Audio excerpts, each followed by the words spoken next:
মা বোনেরা, আল্লাহর নবী বলেছেন ওই মেয়েটি হলো জান্নাতি, ওই মেয়েটি জান্নাতি, ওই মেয়েটি জান্নাতি। যে মেয়েটির স্বামী বাজার থেকে এলো আর স্ত্রী যদি ওর স্বামীকে হাসাতে পারে, খুশি করতে পারে, ওই স্ত্রী হলো জান্নাতি। জোরে বলুন সুবহানাল্লাহ। ওহ, এই ওয়াজটা করে যে আমি কি ফেঁসে গেছি আপনাদের আর কি বলবো। আমি এই ওয়াজটা করেছি, কোথায় করেছি আমার মনে নেই। এই ইউটিউবওয়ালারা এখন ওয়াজটা এখন ছেড়ে দেয় পৃথিবীতে। কয়েকদিন আগে একটা মেয়ে ছেলে আমাকে ফোন করেছে, হঠাৎ ফোন এসছে, হ্যালো, ওদিক দিয়ে মেয়ে ছেলের গলা, আসসালামু আলাইকুম হুজুর। ওয়ালাইকুম আসসালাম। কে বলছো মা? কি বলছে জানেন? হুজুর আমি আপনার অন্ধ ভক্ত। তা আমি বললাম আলহামদুলিল্লাহ। বলছে হুজুর আপনার ওয়াজ শুনে আমি আমল করতে গিয়ে আমার স্বামী এত মার মেরেছে, 3 দিন গায়ে জ্বর।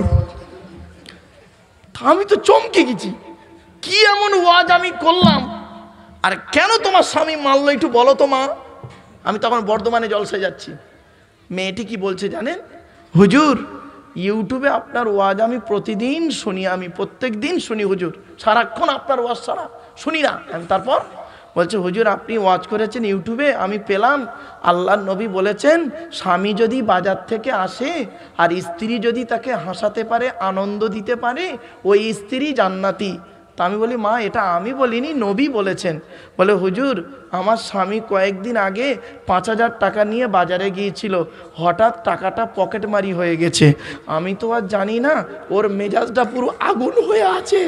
এখন বাড়িতে আসতেই আমি খালি হাসাচ্ছি আর হাসাচ্ছি। আমাকে এত মার মেরেছে হুজুর, 3 দিন গায়ে জ্বর। তা আমি বললাম মা ওয়াজ শুনবে ঠিকই, কিন্তু ওয়াজটা আমল করার একটা পজিশন দেখতে হবে তো, নইলে সব ওয়াজ সব জায়গায় আমল করতে গেলে ফেঁসে যাবে মা। চলো বাপেরা এগিয়ে যাই, একটু মাইন্ডটাকে ফ্রি করে নিলাম। চলুন কোরআন হাদিসের কথা চলুন। এরপর আল্লাহ পাক বলছেন কি, এরপর আল্লাহ বলছেন তোমাদের বাম্মা যখন আল্লাহ নবীর বিরুদ্ধে কোনো কাজে তোমাকে আদেশ করবে তখন বাম্মার কথা শুনবে না, তবে বাম্মার সঙ্গে খারাপ ব্যবহার করবে না, বাম্মার সঙ্গে ভালো ব্যবহার করবে। আর কি করবে? ওয়াসাহিবুহুমা ফিদ দুনিয়া মা'রুফা ওয়াত্তাবি সাবিলা মান আনাবা ইলাইয়া। আর আমার রাস্তায় তুমি অনুসরণ করবে, আমি আল্লাহ যেটা বলেছি সেটাকে মানবে। বাম্মার কথা তখনও মানা চলবে না। তাহলে বুঝতে হবে বাম্মার কথা কখন মানা চলবে, কখন মানা চলবে না, এ বিবেক বুদ্ধি আপনার থাকতে হবে। চলুন এরপর আল্লাহ বলছেন কেন, সুম্মা ইলাইয়া মারজিউকুম ফাউনাব্বিউকুম বিমা কুনতুম তা'মালুন। আল্লাহ বলছে বান্দারি পৃথিবীর জমিনে তোদের পৃথিবী ছেড়ে আমার কাছে ফিরে আসতে হবে। আর আমার কাছে যখন তোরা ফিরে আসবি কিয়ামতের মাঠে, পৃথিবীতে যা ভালো কাজ মন্দ কাজ করেছিস সমস্ত খবর আমি আল্লাহ তোদের দিয়ে দেব। এরপরে লোকমান হাকিম তার ছেলেকে বলছে ইয়া বুনাইয়া ইন্নাহা ইন তাকু মিসকালা হাববাতিন মিন খরদালিন ফাতাকুনু ফি সখরাতিন আও ফিস সামাওয়াতি আও ফিল আরদি ইয়াতি বিগাল্লাহ ইন্নাল্লাহা লাতীফুন খবীর। হে আমার ছেলেরা, ভালো হোক আর মন্দ হোক, ভালো করে শুনে নিন। প্রিয় শ্রোতা মণ্ডলী, করজোড়ে বলে যাচ্ছি, লোকমান হাকিম তার ছেলেকে উপদেশ দিচ্ছে, হে আমার ছেলে শুনে নাও বাপেরা, ভালো হোক আর মন্দ হোক, অল্প হোক আর ছোট হোক, যদি কোনো অহংকার অন্তরে থেকে থাকে, পাহাড়ের চূড়ায় থাকো না কেন, আল্লাহ পাক তোমাকে কোনো দিন ছাড়বে না। আকাশের নিচে জমিনের উপরে পাহাড়ের চূড়ায় সামান্যতম অহংকার যদি সরষের দানা পরিমাণ যদি অন্তরে অহংকার থাকে, আল্লাহ পাক সেটারও বিচার করবে কিয়ামতের মাঠে। খবরদার বাপেরা অহংকার করবেন না। আল্লাহর পার্সোনাল জিনিস হলো দুটো। কটা কটা কটা কটা আল্লাহ নিজেই বলেছেন, আমার কথা নয়, কোরআনের কথা। এই আয়াতের তাফসীর অন্য আয়াত দিয়ে হচ্ছে ফালিল্লাহিল হামদু রাব্বিস সামাওয়াতি ওয়া রাব্বিল আরদি রাব্বিল আলামিন ওয়া লাহুল কিবরিয়াউ ফিস সামাওয়াতি ওয়াল আরদি ওয়া হুয়াল আজিজুল হাকীম। যেন মনে হচ্ছে এখানে কোনো লোক নেই। দেখুন, চুপচাপ চুপচাপ। ও আমার বাপেরা শুনে নিন, ও বড় বেরিয়ার মানুষেরা শুনে নিন, জলসা দিলে কখন আল্লাহর রহমত নাজিল হয়। কোরআনে আল্লাহ বলছেন, ওয়া ইযা কুরিয়াল কুরআনু ফাসতামিউ লাহু ওয়া আনসিতু লাআল্লাকুম তুরহামুন। 9 নম্বর পারার 15 নম্বর পৃষ্ঠা 12 নম্বর লাইন, সূরার নাম সূরা আরফের মধ্যে আল্লাহ বলে দিলেন, আল্লাহ বলছেন আমার কোরআন যখন তেলাওয়াত করা হবে তোমরা তখন কান লাগিয়ে মনোযোগ সহকারে চুপচাপ বসে শুনবে। দেখুন, যেন মনে হচ্ছে কোনো লোক নেই। তাহলে কি হবে? আল্লাহ বলছেন আমার কোরআন যখন তেলাওয়াত করা হবে তোমরা তখন কান লাগিয়ে মনোযোগ সহকারে চুপচাপ বসে শুনবে। তাই আমি হতভাগা কোরআন তেলাওয়াত করছি, আপনারা কান লাগিয়ে মনোযোগ সহকারে চুপচাপ বসে শুনছেন। এর বিনিময়ে আল্লাহ কি দেবে? আল্লাহ নিজেই বলছে, লাআল্লাকুম তুরহামুন, আমি আল্লাহ আমার রহমত তখন তোদের উপরে নাজিল করব। আমার বাপেরা, এই কোরআনের আলোচনা হলো পৃথিবীর সর্বোৎকৃষ্ট আলোচনা। বাপ চলেন, এরপরে আল্লাহ বলছেন সরষে পরিমাণ অহংকার যদি তোমার অন্তরে থাকে শেষ হয়ে যাবে। খবরদার নয় বাপ, কিসের অহংকার? টাকার অহংকার, জ্ঞানের অহংকার, পয়সার অহংকার, চেয়ারের অহংকার, কোনো অহংকার টিকবে না। আল্লাহ ছাড় দেয়, ছেড়ে দেয় না। কি বললাম? ছাড় দেয়, ছেড়ে দেয় না। বাপেরা, 2024 সাল, কয়েকদিন পরে আসছে ভোট, ঠিক না বে ঠিক বাবা? হ্যাঁ, আপনাদের হাতে ধরে বলে যাচ্ছি বাপ, ভোটের সময় কেউ কাউকে মারামারি ঝগড়া করবেন না, এতিম বাচ্চাদেরকে এতিম করবেন না, স্ত্রীদেরকে বিধবা করবেন না। ছোট্ট একটা গল্প বলে দিচ্ছি, খারাপ সেন্স নেবেন না কিন্তু, হ্যাঁ খারাপ সেন্স নেবেন না। একটা হোটেল, একটা দামি হোটেলে 4 জন শিক্ষিত ভদ্রলোক, 4 বন্ধু শিক্ষিত ভদ্রলোক একটা হোটেলে, দামি হোটেলে খেতে গেছে। হোটেলের মালিক ছিল 85 বছরের বুড়ো লোক, ক্যাশে বসে আছে 85 বছরের বুড়ো লোক। 4 বন্ধু হোটেলে জান ভরে খেয়েছে। খাওয়ার পরে খাওয়া কমপ্লিট, হঠাৎ দেখছে মালিক 4 বন্ধু খাবার টেবিলে বসে মারামারি করছে। মালিক করেছে কি, উঠে এসে বলছে, ও বাবা, তোদের দেখে মনে হচ্ছে তোরা সব শিক্ষিত ভদ্রলোক, তা তোরা মারামারি করছিস কেন বাবা? খাওয়া দাওয়া তো হয়েছে, আমার হোটেলের তরকারি কি খারাপ হয়েছে? বলছে, না চাচা, তরকারি সুন্দর, তবে পরিষেবা খারাপ। পরিষেবাও ভালো, তা মারামারি করছিস কেন? বলছে, চাচা তুমি বুঝবে না, আমরা টাকা দেওয়া নিয়ে মারামারি করছি। বলছে, টাকা দেওয়া নিয়ে মারামারি মানে? এ তো জীবনে শুনিনি, কিরকম? বলছে, চাচা দেখো, আমরা 4 জন, আমার দেখতে পাচ্ছ, ওকে দেখতে পাচ্ছ, ও বলছে আমি টাকা দেবো, ও বলছে আমি টাকা দেবো, সকলের টাকা আমি দেবো, ও বলছে সকলের টাকা আমি দেবো, ও বলছে সকলের টাকা আমি দেবো, আমি এদের মধ্যে বড় লোকের বেটা, আমি বলছে সকলের টাকা দেবো, এই নিয়ে মারামারি।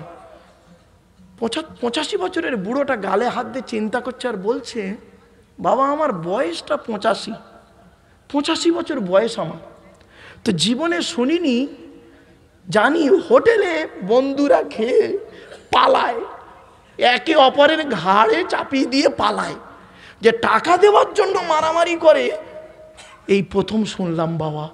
তা বাবা যা হয় হোক বাবা, আমার এই 3000 টাকা বিল হয়েছে, 3000 টাকা বিল হয়েছে 4 জনের, দে বাপ দে, তোদের 4 জনের যে কোনো একজন দিলেই তো আমার ঝামেলা মিটে যায়, দে বাবা দে। বলছে, না চাচা হবে না, এইভাবে দেওয়া যাবে না। তা কিভাবে দিবি বাবা? বলছে, চাচা আমরা দৌড় প্রতিযোগিতা করব, আর দৌড় প্রতিযোগিতা করতে গিয়ে যে ফার্স্ট হবে সে আপনার টাকাতে যাবে।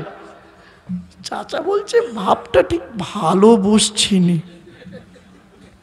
আচ্ছা বাবা তোরা নাই দৌড় প্রতিযোগিতা করবি, ভালো কথা, তা আমার ভূমিকা কি?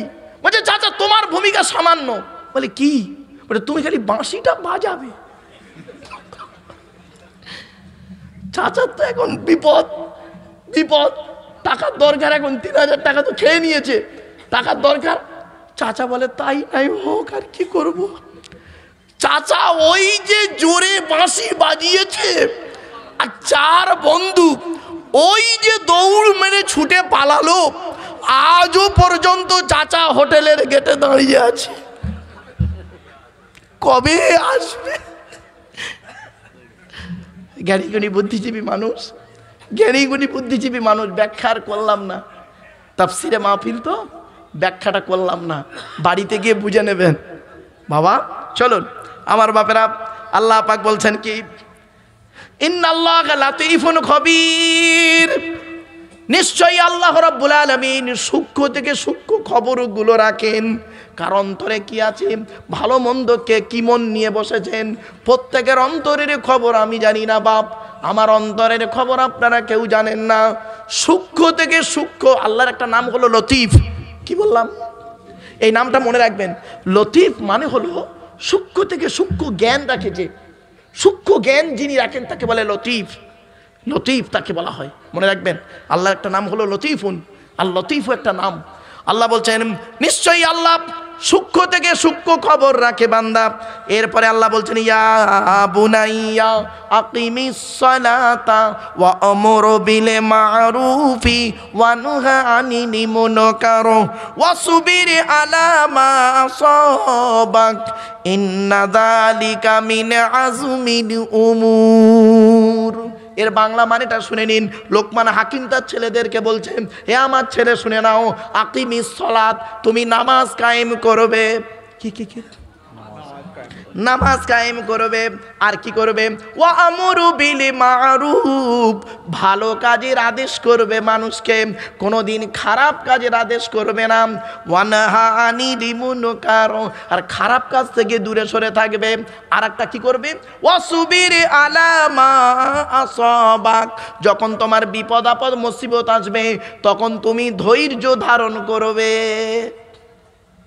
বাপেরা, এই ওয়াসবির আলা মা আসাবাক, এই আয়াতের তাফসীর ইয়া আইয়ুহাল্লাযীনা আমানুস্তাঈনু বিস-সাবরি ওয়াস-সালাহ ইন্নাল্লাহা মা'আস সাবিরিন, ওই আয়াতের তাফসীরের সঙ্গে ব্যাপক আলোচনা। আমি বলেছিলাম না, এই 34টা আয়াতের ব্যাখ্যা করতে গেলে কমসে কম 5 দিন সময় লাগবে, 3 ঘন্টা করে এক দিন। বাপেরা, এত বিশাল আলোচনা এর। চলুন, আল্লাহ বলছে বিপদ আপদ মুসিবত হয়েছে, ভেঙে পড়বে না। বিপদ আপদ মুসিবত কার হয়নি? কার হয়নি বিপদ আপদ মুসিবত? বলুন তো দেখি, কার হয়নি? প্রত্যেকের কম বেশি বিপদ আপদ মুসিবত হয়েছে বাপ। এই পৃথিবীর পরীক্ষায় পাশ করতে হয়েছে প্রত্যেক ব্যক্তিকে, ঠিক না বেঠিক? পৃথিবীর পরীক্ষা দিতে হয়েছে প্রত্যেক ব্যক্তি, আদম থেকে নিয়ে শুরু করে আর মুহাম্মদ সাল্লাল্লাহু আলাইহি ওয়াসাল্লাম পর্যন্ত প্রত্যেক নবীকে পৃথিবীর পরীক্ষায় পাশ করতে হয়েছে। আদম আলাইহিস সালাম সামান্য গন্ধম ফল খাবার কারণে কয়েকশো বছর চোখের পানি ফেলতে হয়েছে, ঠিক না বেঠিক? নুহু নবী 950 বছর চোখের পানি ফেলেছে। হুদ নবী, সলেহ নবী, মুসা নবী, ইউসুফ নবী, ইব্রাহিম নবী, ইয়াকুব নবী, ইসহাক নবী, জাকারিয়া নবী, ইয়াহিয়া নবী, মুসা নবী, ঈসা নবী, শুধু তাই নয় মুহাম্মদ নবীকেও পর্যন্ত এই পরীক্ষায় পাশ করতে হয়েছে, ঠিক না বেঠিক? বিপদ আপদ মুসিবত থেকে তাকে উদ্ধার করতে হয়েছে, মক্কা থেকে মদিনায়, মদিনায় থেকে মক্কায়, ঠিক না বেঠিক? বিপদ আপদ, এই জন্য মুসিবত আপনার এলে আপনি ধৈর্য ধারণ করুন, খবরদার ভেঙে পড়বে না। মা বোনেরা ভালো করে শুনে নিন, আল্লাহ বলছেন ওয়াসবির আলা মা আসাবাক, যখন বিপদ আপদ আসবে বেটা, তুমি মুসিবত আসবে, তখন তুমি কি করবে? ধৈর্য ধারণ করবে, ভেঙে পড়বে না, ভেঙে পড়বে না। আল্লাহ ধৈর্য নিয়ে পরীক্ষা করেন। আল্লাহকে পেতে গেলে দুটো জিনিসের মাধ্যমে পাবেন। এক নাম্বার হলো ইস্তাইনু বিস-সাবরি ওয়াস-সালাম, নামাজের মাধ্যমে আর ধৈর্যের মাধ্যমে তোমরা আল্লাহকে পাবে। এরপর আল্লাহ বলছেন ইন্না যালিকা মিন আযমিল উমুর, এ সমস্ত খবরের ফয়সালা একমাত্র দৃঢ়তার সঙ্গে তারই নিকট হয়ে থাকে, নিশ্চয়ই তিনিই করে থাকেন। অতএব এই অবস্থা, তোমার অবস্থার পরিপ্রেক্ষিতে তোমাকে জীবনযাপন করতে হবে। এই জীবনটা তোমাকে আল্লাহ রাস্তায় ব্যয় করে দিতে হবে, মনে রাখবে।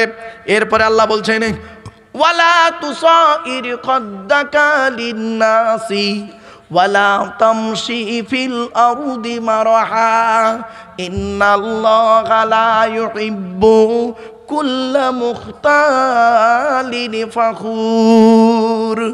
বাপের আল্লাহ বলছেন ওয়ালা তুসাইর খদ্দাকা লিন্নাস, তুমি তোমার মুখটাকে ফিরিয়ে নিও না, গালটাকে ফিরিয়ে নিও না মানুষের থেকে।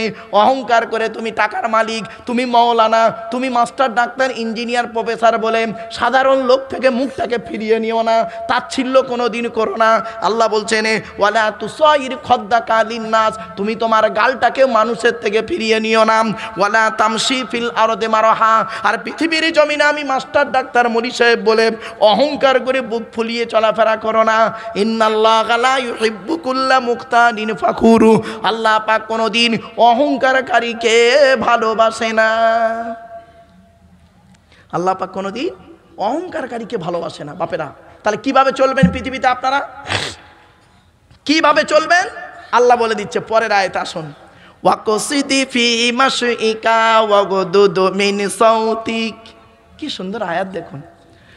ওয়াকসিদি ফি মাশইকা ওয়াগদুদ মিন সাউতিক ইন্না আনকারাল আসওয়াতি লা সাউতুল হামির। প্রথম বছর যখন এইখানে তাফসিরুল কোরআনের মাহফিল হয়, প্রথম বছর যখন আমি এসেছিলাম, খুব ডিস্টার্ব হচ্ছিল, আর মাইকলার খালি গোঁজা মারছিল কমিটির দু একজন লোক, আর কিছু লোক খালি বলছে আওয়াজ শুনতে পাইনি। তখন আমি এই আয়াতটা পড়ে বলেছিলাম যে আল্লাহর কাছে সব থেকে নিকৃষ্ট আওয়াজ হলো গাধার মতো চিৎকার চেঁচামেচি করে কথা বলাটা আল্লাহ পছন্দ করে না। এই আয়াতটাই বলেছিলাম, আপনাদের হয়তো মনে নেই, শুনে নিন। ওয়াকসিদি ফি মাশইকা, আল্লাহ বলছেন পৃথিবীতে তুমি চলবে ভদ্রভাবে চলবে, নরমভাবে, বিনয়ীর সঙ্গে চলবে। কিভাবে চলবেন বাপেরা? বিনয়ীর সঙ্গে চলবেন, অহংকার করে বুক ফুলিয়ে নয়। নবীজি যখন রাস্তায় চলাফেরা করতেন এই মাথাটা ঝুঁকে চলতেন, তার মানে মাথাটা একটু নিচের দিকে করে চলতেন, বুকটা একটু ঝুঁকিয়ে দিতেন। অনেক মানুষ আছে দেখবেন এইভাবে অহংকার করে চলে, আল্লাহ পছন্দ করে না। খবরদার ওইভাবে চলবেন না, আল্লাহর নবী ওইভাবে চলতে নিষেধ করেছে, কোরআনেও বলেছে। কিসের অহংকার তুমি করো, কিসের অহংকার তুমি করো? এই অহংকারের আলোচনা যদি করি কল্পনা করতে পারবে না। মনে পড়ছে কি সেই লুঙ্গির উদাহরণ দিয়েছিলাম, পিঁপড়ে আর লুঙ্গির, মনে পড়ছে 4 বছর আগে? এই ওর আগের আয়াতটা বলেছিলাম, লুঙ্গির ভেতরে 4টে কাঠ পিঁপড়ে ঢুকিয়েছে, লাল লাল কাঠ পিঁপড়ে, আর অফিসার বলছে স্যার স্যার স্যার স্যার কি হয়েছে, বলে ফায়ার করব। এই উদাহরণটা দিয়েছিলাম, মনে পড়ছে কি দেখুন। চলুন, তাই অনুরোধ করে বলে যে আল্লাহ বলছেন ওয়াকুসিদি ফি মাশইকা, তোমার চলন হবে নরম ভদ্র। আর গলার আওয়াজ কেমন হবে? গলার আওয়াজ কোনোদিন কর্কশ হবে না। ওয়াগদুদু মিন সাউতিক, তোমার গলার আওয়াজটা হবে নম্র ভদ্র। এই জন্য দেখবেন হায়ার এডুকেটেড লোক, যারা এডুকেটেড পারসন, যারা শিক্ষিত মানুষ, তারা কোনোদিন চিৎকার চেঁচামেচি করে কথা বলে না। ঠিক না ঠিক? চলে যান ডিএম এর সঙ্গে কথা বলবেন, ডিএম এর ঘরে যান, পিএম এর ঘরে যান, সিএম এর ঘরে যান, রাজ্যপালের ঘরে যান, গেলে দেখবেন লেখা আছে কিপ সাইলেন্ট। ঠিক না ঠিক? আবার ঢুকতে হবে কিভাবে? মাই কামিং স্যার, আসতে পারি? আসুন। আস্তে আস্তে কথা বলতে হবে। কোরআনে শিক্ষা দিল মুসলমানদের জন্য, আর এইটা চলে গেল ওই অফিসে, আর ওখানকার চেল্লাচেল্লিগুলো হলো এখানে। ঠিক না ঠিক? এজন্য বাপেদের বলে যাচ্ছি ওয়াকসিদ ফি মাশইকা ওয়াগদুদ মিন সাউতিক, আপনি পৃথিবীতে চলবেন নম্র ভদ্রভাবে, অহংকার নয়। আর কথা যখন বলবেন নিচু করে কথা বলবেন, কর্কশ ভাষায় মানুষকে কথা বলতে যাবেন না। ওয়াগদুদ মিন সাউতিক, আল্লাহ বলছেন ইন্না আনকারাল আসওয়াতি লা সাউতুল হামির, আল্লাহর কাছে সব থেকে নিকৃষ্ট হলো গাধার মতো চিৎকার চেঁচামেচি করে জোরে জোরে কথা বলাটা আল্লাহর কাছে নিকৃষ্ট। এজন্য গাধা যখন ডাকে এই গাধার ডাকটা আল্লাহর কাছে খুব নিকৃষ্ট। মনে রাখবেন, গাধার মতো চিৎকার চেঁচামেচি করা খবরদার নয়। অনুরোধ করে বলে যাচ্ছি, টু দি পয়েন্টের উপরে কথাগুলো একটু ব্রেনের ভেতরে ঢুকিয়ে দিন। আপনি টিচার হন, আপনি স্টুডেন্টকে পড়াবেন, ঠিক এইভাবে পড়ান। আপনি বক্তা হন, শ্রোতাকে আপনি পড়ান, এটাও একটা ক্লাস। ঠিক না ঠিক বাবা? স্কুলে ক্লাস করি, এমএ সেকেন্ড ইয়ারের ছেলে মেয়েদের ক্লাস করাই, ফার্স্ট ইয়ার ছেলে মেয়েদের সার্ভিস কমিশন এসএসসি এমএসসি পড়াই, তখন একটা ক্লাস করি, 1 ঘন্টা 2 ঘন্টার ক্লাস। এখানে একটা ছোটোখাটো ক্লাস করছি, সেখানে ছেলেগুলো থাকে এক লেভেলের। ঠিক না বেটি? ওখানের ছেলেগুলো হলো এক লেভেলের, আর এখানের শ্রোতাগুলো কিন্তু এক লেভেলের নয়। কেউ শিক্ষিত, কেউ অশিক্ষিত, কেউ আপনার কি বলবো জেনারেল শিক্ষিত, কেউ ধর্মীয় শিক্ষিত, বিভিন্ন কোয়ালিটি কোয়ান্টিটির শ্রোতা এখানে। এই জন্য এখানেই বক্তব্য রাখা খুব কঠিন। It is very difficult condition. বিএডের একটা মেথড আছে, লেকচার মেথড। এই যে লেকচার মেথডটা যে কি কঠিন কল্পনা করা যায় না। লেকচার দিতে হবে কেমন করে। আমার বাপেরা অনুরোধ করে বলে যাচ্ছি, বাপ কবরে শুতে হবে, একটু মাথায় রাখুন। ভাষা যখন বলবেন নম্র ভাষায় বলুন। একজন গালি দিচ্ছে আপনাকে, আপনি চুপ করে তাকে নম্র ভাষায় বলুন। ও গালি দেওয়ার পরে দেখবেন বাড়িতে গিয়ে ও নিজেকে অনুতপ্ত হয়ে টেনশানে ও নিজে ভুগবে। ঠিক না বেঠিক? ইস, লোকটাকে গালি দিলাম, বাজে কথা বলে দিলাম, লোকটা কিন্তু কিছু বললো না। মনে রাখবেন, চুপ থাকা মানে আপনি হেরে গেলেন না, চুপ থাকলেন মানে আপনি হেরে গেলেন না, জিতে গেলেন। আর চুপ থাকা হলো, রাসূলুল্লাহ বলেছেন চুপ থাকো, দেখবে ঠিক উত্তর পেয়ে যাবে। সময় কথা বলবে, আল্লাহ ছাড় দেয়, ছেড়ে দেয় না। কথা মাথায় রাখুন। চলুন এরপর আল্লাহ বলছেন, আলাম তারাও আন্নাল্লাহা সাখখারা লাকুম মা ফিস সামাওয়াতি ওয়া মা ফিল আরদি আসবাগা আলাইকুম নিআমাহু যাহিরাতাও ওয়া বাতিনাম ওয়া মিনান নাসি মান ইউজাদিলু ফিল্লাহি বিগাইরি ইলমিন ওয়ালা হুদাও ওয়ালা কিতাবিম মুনির। এর বাংলা মানেটা শুনে নিন। আল্লাহ বলছেন, তোমরা কি দেখো না? আল্লাহ প্রশ্ন করছে এবার আমাদেরকে, আলাম তারাও, তোমরা কি দেখো না? নিশ্চয়ই আল্লাহ আসমান আর জমিনটাকে কিভাবে তোমাদের জন্য করে দিয়েছে অধীনে। আর কি করেছে? জমিনের মধ্যে যা কিছু আছে, আকাশের মধ্যে যা কিছু আছে, সব তোমার অধীনে করে দিয়েছে। আর কি করেছে? ওয়াসবাগা আলাইকুম নিআমাহু, আল্লাহ পাক পরিপূর্ণ করে দিয়েছে তোমাদের জন্য তার নিয়ামতগুলোকে। আল্লাহর নিয়ামতগুলো বান্দা তোমার জন্য আমি আল্লাহ দিয়ে দিয়েছি।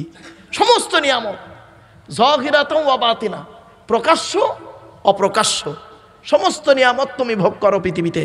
আমার দেওয়া আকাশের পানি, আমার দেওয়া সূর্যের কিরণ, আমার দেওয়া চাঁদের প্রতিফলিত রশ্মি, আমার দেওয়া অক্সিজেন, আমার দেওয়া তোমার মাটির তলা থেকে পানি তুলে পান করো, সব আমার দেওয়া জিনিসগুলো তোমরা ভোগ করো, আমার দেওয়া জিনিসগুলো ভোগ করো।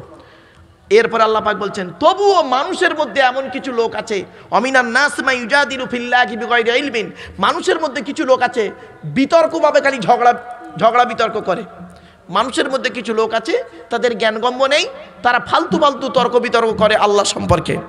এরপর আল্লাহ পাক বলছেন, ওয়ালা হুদাম ওয়ালা কিতাবিম মুনির, ওরে তারা হেদায়েত পাবে না, তাদের কোনো দীপ্তিময় কেতাবও তাদের কাছে থাকবে না। এজন্য অনুরোধ করে বলছি, কোরআন হলো পৃথিবীর শ্রেষ্ঠ নিয়ামত, কোরআনকে নিয়ে গবেষণা করুন। এরপরে আল্লাহ পাক বলছেন, ওয়াইযা কিলা লাহুম, যখন তাদেরকে বলা হয় ইত্তাবিউ মা উনজিলা মা আনজালাল্লাহু, তোমরা অনুসরণ করো যা আল্লাহ নাজিল করেছে, অর্থাৎ তোমরা কোরআনকে অনুসরণ করো, তখন তারা বলে ক্বালু, তারা বলে, মানুষরা বলে কি, বাল নাত্তাবিউ, আমরা অনুসরণ করো না, আমরা অনুসরণ করব মা ওয়াজাদনা আলাইহি আবানা, আমাদের বাপ দাদারা যা বলে গেছে সেইটাকেই আমরা অনুসরণ করব। মোহাম্মদ তুমি কি বলছো? তোমার কথা আমরা মানবো, আমার বাপ দাদারা যেটা করে গেছে ওইটাই করব। আমার অনেকে আছে বলে না, অনেকে আছে বলে আমার বাপ দাদা যেটা করেছে ওটাই আমি করব, অতএব তোমার কথা আমি মানব না। এটা সে জাহিলিয়াতের কথা।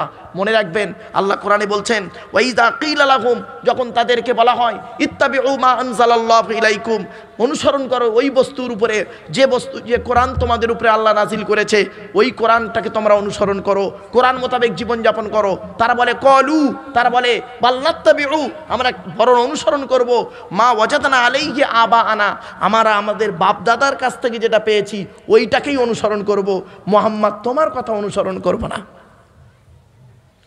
এরপর আল্লাহ পাক বলছেন, আওয়ালাউ কানা শাইতানু ইয়াদউহুম ইলা আযাবিস সাঈর, শয়তান তাদেরকে সব সময় কি করে? জাহান্নামের দিকে নিয়ে যায়, সাইরি নামক জাহান্নামের দিকে নিয়ে যায়। এ মানুষ তাতেই পাগল।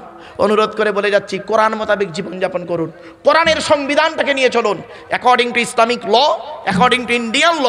দুটো ল নিয়েও কম বেশি পড়াশোনা করেছি বাপ। অ্যাকর্ডিং টু ইসলামিক লটা আছে কি কল্পনা করতে পারবেন না। According to Islamic law. এজন্য অ্যাকর্ডিং টু ইসলামিক লটাকে একটু ফলো করুন। বাড়িতে কোরআনের অর্থ বাংলা বেরিয়ে হয়ে গেছে, আপনারা বাড়িতে অন্তত বাংলা অর্থগুলো পড়ার চেষ্টা করুন। এই রমজান মাস আসছে, বেকার লোকের গোঁজা না মেরে কোরআন মসজিদে বসে বসে কোরআনটা পড়ুন, রোজাটাও রাখুন, দেখবেন বাংলা অর্থগুলো পড়ুন, দেখবেন তফসিরের প্রতি ভালোবাসা আপনাদের জন্মে যাবে ইনশাল্লাহ। চলুন, এরপর আল্লাহ পাক বলছেন অমাই ইউসলিম ওয়াজহাহুলিল্লাহ, যে ব্যক্তি তার মুখটাকে আল্লাহর দিকে সমর্পণ করবে, যে ব্যক্তি তার মুখটাকে আল্লাহর দিকে সমর্পণ করবে, অমাই ইউসলিম ওয়াজহাহু ইলাল্লাহ, তার যে ব্যক্তি তার মুখটাকে আল্লাহর দিকে সমর্পণ করবে, অহুয়া মুহসিনুন, সে হলো সত্যিকারের এহসান কারিনেওয়ালা, সে হলো সত্যিকারের ভালো মানুষ। জোরে বলুন। আর সে কি করলো? শুধু ভালো মানুষ নয়, ফাকাদ ইসতামসাকা বিল উরওয়াতিল উসকা, সে আল্লাহ রশিটাকে মজবুত করে ধরে ফেললো, যে তার মুখটাকে আল্লাহর দিকে করলো, অর্থাৎ আল্লাহমুখী হলো। আল্লাহমুখী হন, সৃষ্টিকর্তাকে ভয় করুন, সৃষ্টিকর্তা যেটা বলেছে ওটাকে আপনারা গ্রহণ করুন, সৃষ্টিকর্তা যেটা বলেছে হারাম ওটাকে বর্জন করুন। এই অনুরোধ আপনাদেরকে করে যাচ্ছি। চলুন, টাইম নেই বেশি আর। এরপর আল্লাহ পাক বলছে আল্লাহ আকিবাতুল উমুর, এ সমস্ত খবর, এ সমস্ত হুকুম আকামগুলো, সমস্ত জিনিসের ফয়সালা আল্লাহর কাছে রয়েছে। এরপর আল্লাহ পাক বলছেন ওমান কাফারা, আর যে ব্যক্তি কুফরি করবে, আল্লাহ থেকে মুখ ফিরিয়ে নেবে, ফালা ইয়াহজুনকা কুফরুহু, নবী তোমাকে তারা যেন তার কুফরি টেনশনে না ফেলে দেয়, চিন্তায় না ফেলে দেয়। নবী মনে রেখো ইলাইনা মারজিউকুম, আমার কাছে ফিরে আসতে হবে তাদেরকে, তাদের সকলকে আমার কাছে ফিরে আসতে হবে। ফানুনাব্বিউহুম বিমা আমিলু, আমি আল্লাহ সেই খবরগুলো তাদেরকে দেব তারা পৃথিবীতে যা যা আমল করেছে। ইন্নাল্লাহা আলিমুম বিদাতিস সুদূর, নিশ্চয়ই আল্লাহ রাব্বুল আলামিন প্রত্যেকের অন্তরের খবর সবই রাখেন। অন্তর্যামীকে জোরে বলুন আল্লাহ। এরপর আল্লাহ বলছেন আমি আল্লাহ বলে দিচ্ছি পৃথিবীর মানুষেরা, মাড়োবেড়িয়ার মানুষেরা, নুমাত্তিউকুম কলিলান, নুমাত্তিউকুম কলিলান সুম্মা নাতরুহুম ইলা আযাবিস সাঈর, আল্লাহ বলছেন আমি তোদেরকে একটু সময় দিচ্ছি, কিছুদিন খেয়ে নে। পৃথিবীতে কিছুদিন সময় দিলাম, 70 বছর 80 বছর সময় দিয়েছি, যা আনন্দ ফুর্তি করার করে নে। তারপরে মনে রাখিস সুম্মা নাতরুহুম ইলা আযাবিস সাঈর, ইলা আযাবিন গলিজ, সেই কঠিন আযাবের দিকে তোদের হিঁচড়ে টেনে নিয়ে চলে যাওয়া হবে। আমার বাপেরা পৃথিবীতে যতদিন বাঁচবেন ভালো কাজ করে যান। এরপরে আল্লাহ পাক বলছেন ওই ব্যক্তিদেরকে যখন বলা হয় আচ্ছা আপনারা বলুন তো দেখি এই আসমান পৃথিবী জমিন সৃষ্টি করেছেন কে? জোরে বলুন। আপনারাও বলছেন আল্লাহ, আর তারাও বলেছিল আল্লাহ। শুনুন, ওয়ালা ইন সাআলতাহুম মান খালাকাস সামাওয়াতি ওয়াল আরদা লা ইয়াকুলুন্না আল্লাহ কুলিল হামদুলিল্লাহ বাল আকসারুহুম লা ইয়ালামুন। ওয়ালা ইন সাআলতাহুম মান খালাকাস সামাওয়াতি ওয়াল আরদা, আল্লাহ পাক বলছেন যখন তাদেরকে প্রশ্ন করা হয় আসমান পৃথিবী জমিন সৃষ্টি করেছে কে, তারা বলে লা ইয়াকুলুন্নাল্লাহ, অবশ্যই অবশ্যই আল্লাহ সৃষ্টি করেছে। তারপরে বলে আল্লাহ বলছেন কুল, নবী তুমি বলো আলহামদুলিল্লাহ, সমস্ত প্রশংসা আল্লাহর, বাল আকসারুহুম লা ইয়ালামুন, তাদের মধ্যে বেশিরভাগ লোক তারা জানে না। এরপরে আল্লাহ বলছেন লিল্লাহি মা ফিস সামাওয়াতি ওয়াল আরদি, আসমান পৃথিবী জমিনে যা কিছু আছে সবই আল্লাহর জন্য। ইন্নাল্লাহা হুয়াল গনিয়ুল হামিদ, নিশ্চয়ই আল্লাহ হলেন বেপরোয়া, আল্লাহ হলেন ধনী আর প্রশংসিত। মনে রাখবেন আল্লাহ কারোর মুখাপেক্ষী নন, সারা পৃথিবী তার মুখাপেক্ষী। এরপরে যে আয়াতটা সে খুব গুরুত্বপূর্ণ। আচ্ছা আপনারা কি আল্লাহর নিয়ামতগুলোকে গুণে শেষ করতে পারবেন? লিখে শেষ করতে পারবেন? অনেক বক্তারা এই ওয়াজটা করে না যে আল্লাহর প্রশংসা কালি দিয়ে লিখে শেষ করা যাবে না, গুণে শেষ করা যাবে না। এই আয়াতটা ওয়ালাউ আন্নামা ফিল আরদি বিন শাজারাতিন আকলামু ওয়াল বাহরু ইয়ামুদ্দুহু মিন বা'দি সাবআতু আবহুরিম মা নাফিদাত কালিমাতুল্লাহ ইন্নাল্লাহা আজিজুন হাকীম। আল্লাহ বলছে পৃথিবীর সমস্ত কলমগুলো, পৃথিবীর সমস্ত বৃক্ষগুলো, গাছগুলোকে যদি কলম বানানো হয়, সমুদ্র 7টা সমুদ্রের পানিগুলো নিয়ে যদি কালি তৈরি করো, সমুদ্র কটা? 7টা। তো 1500 বছর আগে কোরআনে বলেছে সাবাতু আবহরিন, 7টা সমুদ্রের কথা 1500 বছরকে কোরআনে বলেছে। এখন আপনার ভূগোলে পেয়ে গেলেন 7টা সমুদ্র। 1500 বছর আগে কোরআন বলে দিয়েছে সাবাতু আবহুরিন, 7টা সমুদ্রের পানি নিয়ে যদি কালি তৈরি করো আর আমার প্রশংসা যদি লিখতে শুরু করো, মা নাফিদাত কালিমাতুল্লাহ, আমার কথাগুলো লিখেও শেষ করতে পারবে না। শুধু একটা কথা আপনাদের বলি, এক জায়গায় আলোচনা করছিলাম হিউম্যান বডির সম্পর্কে, মানুষের বডি নিয়ে কোরআনের আলোচনা। এই বডির ভিতরে কি কি পার্টসগুলো আছে। একজন ডাক্তারবাবু আমাকে বলছেন, কলকাতা চিত্তরঞ্জন হসপিটালে একজন সার্জন ডক্টর মোতাসিম বিল্লাহ আমাকে বলছেন, হুজুর আল্লাহ পাক মানব দেহটাকে এত সুন্দর তৈরি করেছেন, মানুষের দেহের ভিতরে যত শিরা উপশিরা আছে সমস্ত শিরা উপশিরাগুলোকে যদি পরস্পর লাইন দেওয়া যায়, পৃথিবীর এক প্রান্ত থেকে অপর প্রান্তে পৌঁছে যাবে। জোরে বলুন সুবহানাল্লাহ। ভাবতে পেরেছেন? কল্পনা করতে পেরেছেন? ভাবতে পেরেছেন? মানুষের বডি। বলছে হুজুর আপনাকে কি বলবো, যদি আপনার পেটটা কেটে দেওয়া হয়, কেটে মালগুলো যদি বের করে দেওয়া হয়, যদি বলা পরস্পর সাজিয়ে দিন, পারবেন না। আমরা মেডিকেল ডিপার্টমেন্টে আমাদের স্যারেরা যখন পড়াতেন, মেডিকেল ডিপার্টমেন্ট MBBS MD যারা পড়তেন, বলছে আমাদের স্যারেরা যখন পড়াতেন তারা খালি বলতেন সৃষ্টিকর্তার কি তৈরি, ঠিক ভাঁজে ভাঁজে রেখে দিয়েছে, কিডনি, লিভার, তারপরে কি বলবো মানে দিল, কলিজা, ফ্যাপসা, নাড়ি ভুঁড়ি, ঠিক 32 ফিট লম্বা নাড়ির ভিতর দিয়ে খাবারটাকে পচিয়ে পচিয়ে পচিয়ে পচিয়ে এনে ঠিক জায়গায় পৌঁছে দিল। ভাতের রং সাদা, পায়খানার রং হলুদ। কেন একবার ভাবলেন না মাড়োবেড়িয়ার লোকেরা? ঠিক না বেটি? একবার তো ভাবলেন না? ভাতের রং তো সাদা, সাদা ভাত খেলেন, আর পায়খানার রংটা হলুদ হয়ে গেল কেন? পেটে কতটা হলুদ রং আছে ভেবেছেন? 22 ফিট লম্বা নাড়ি, বাপরে বাপ, কল্পনা করতে পারবেন না। আর একটা পিঁপড়ের কত ফিট লম্বা নাড়ি আছে? পিঁপড়ে ভাবুন, পিঁপড়ের কত ফিট লম্বা নাড়ি, সেও খেয়ে হজম করে। আল্লাহ বলছেন বান্দা শোন, এই পৃথিবীতে তোরা কি, এই নিয়ামতের আলোচনা বললাম না, এক একটা 3 দিন লাগবে, 5 দিন লাগবে, 3 ঘন্টা করে আলোচনা করলে এক একটা আয়াতের। শোনেন, এই পৃথিবীতে একটা এমন প্রাণী আছে, আমরা সারা দিনে কত ঘন্টা ঘুমাই কমসে কম বাবা? 5-6 ঘন্টা। ইয়াং ছেলেরা 3-4 ঘন্টা ঘুম হয়। যুবক ছেলেরা সারাক্ষণ ফ্রি ফায়ার খেলছে আর প্রেমিকার সঙ্গে চ্যাট করছে, তবুও ঘুম ধরছে না। যাই হোক, তো সারাদিনে ধরুন একজন মানুষ 6 ঘন্টা ঘুমান। শুনে নিন, এই পৃথিবীতে একটা প্রাণী আছে মাত্র 3 মিনিট ঘুমায়, 24 ঘন্টায় 3 মিনিট ঘুমায়। কি আশ্চর্য! জিরাফ, জিরাফ কি বললাম? জিরাফ 3 মিনিট ঘুমায়। শুধু তাই নয়, এই পৃথিবীতে একটা প্রাণী আছে সারাটা জীবন সে ঘুমায় না। আল্লাহ পাক তাকে সৃষ্টি করেছে, কোনোদিন তার চোখের ঘুম আসে না, সে ঘুমায় না কোনোদিন। তার নাম পিঁপড়ে। ভাবতে পেরেছেন? আল্লাহ বলছে বান্দা তুই গাল দিয়ে খাস, 22 ফিট লম্বা নাড়ির ভিতর দিয়ে বের করে সামনে পেছনে বের করে দিস, আপনার কি বলো রেচন পদার্থটা সামনে পেছনে বের করে দিস, আর ভিটামিন জাতীয়, শর্করা জাতীয়, ফ্যাট জাতীয় খাবারগুলো শিরা উপশিরার মধ্য দিয়ে তো শরীরটা ভালো থাকে। তুই একবার ভাবলি না যে এমন একটা প্রাণী আছে পৃথিবীতে গাল দিয়ে খায়, গাল দিয়ে মাল বের করে দেয়? ঠিক না বে ঠিক? ভাবতে পেরেছেন? ভাবতে অবাক লাগে। একটা প্রাণী আল্লাহ এমন সৃষ্টি করেছে এই পৃথিবীতে। এই জন্য আপনাদের বলি, আপনারা পৃথিবীতে ভ্রমণ করবেন, কোরআনে আল্লাহ পাক বলেছেন কুল সিরু ফিল আরদ, বেড়াতে যাবেন।